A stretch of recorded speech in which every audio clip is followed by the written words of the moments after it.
Hello, magandang araw sa inyong lahat mga kababayan ko.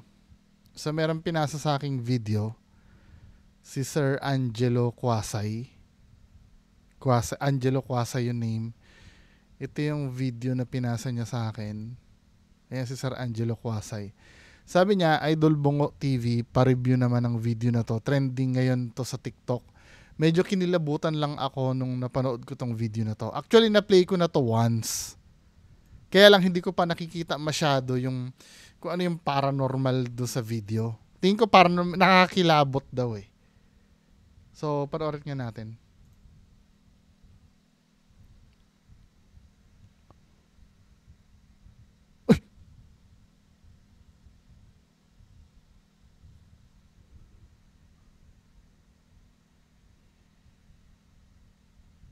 Nakakilabot nga ano.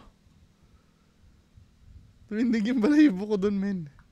Ulitin nga natin, dun sa part na bandang kaliwa ng babae, parang may sumilip.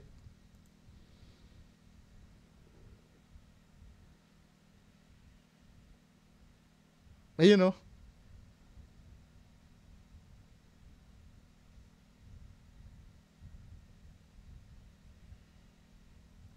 Ito ha, may napansin na ako agad eh.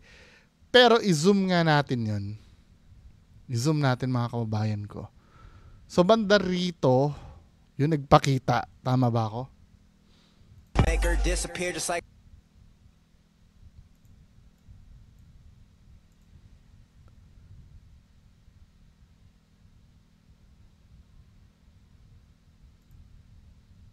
Ang bilis eh. May slow motion ba to?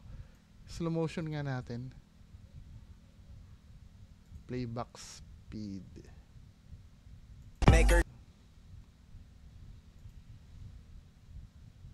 make her disappear just like poof. Playback speed natin. Ba't nagre-refresh? Pambihira. To.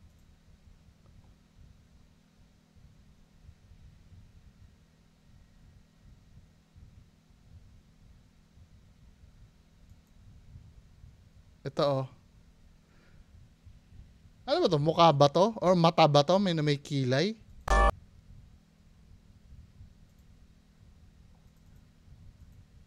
Pero feeling ko, ano siya eh.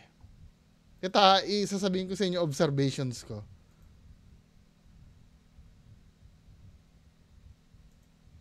Feeling ko sinadya to. Feeling ko. Although na nakakatakot siya, pero feeling ko sinadya to.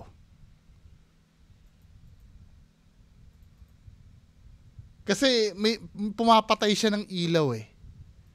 Tsaka si ate concerned doon sa nakikita ng camera.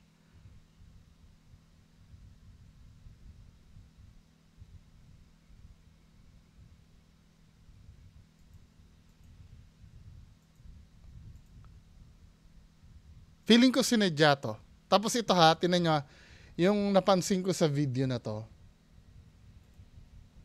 kung ipi-play mo siya, normal speed natin ha. Tama ha?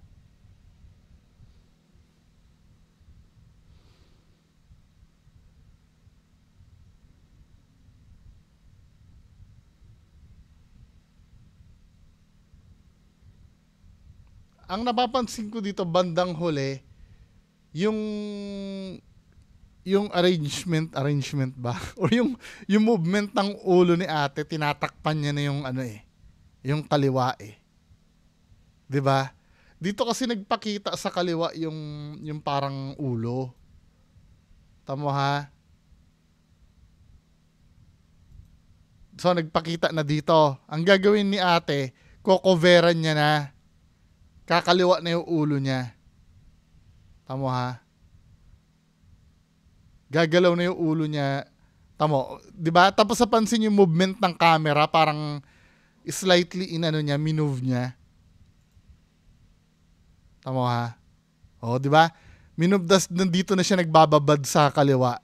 Kasi nga ayaw niya nang makita uli yung tinatago niya sa likod. Kung nakakatakot, oh, nakakatakot, pero hindi ito paranormal for me. Setup to. Malaki ang possibilities na setup to. Tsaka yung timing nung ano yung patay-patay ng ilaw eh. Parang kontrolado niya eh. Nung nakita niya sumilip na pinatay niya na agad yung ilaw. Na hindi ko nagigets bakit kasama yung pagpatay ng ilaw sa choreography nung nung ginagawa niya.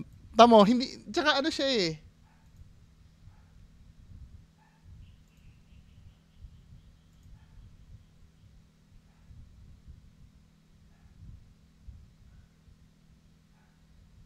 Tamo, tinatakpan niya na. Hindi ako convinced. Hindi siya, for me, hindi siya paranormal. Kayo, paranormal ba sa inyo to? Yan. Gumaganon-ganon siya.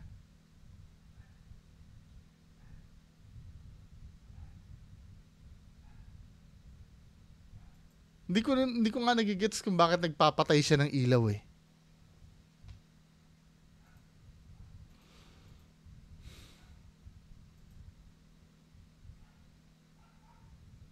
Nakakatakot.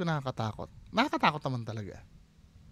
I'm not gonna lie, pero it is what it is. Hindi siya paranormal for me. Kayo, bahala kayo kung maniniwala kayo dyan. Mga kababayan ko.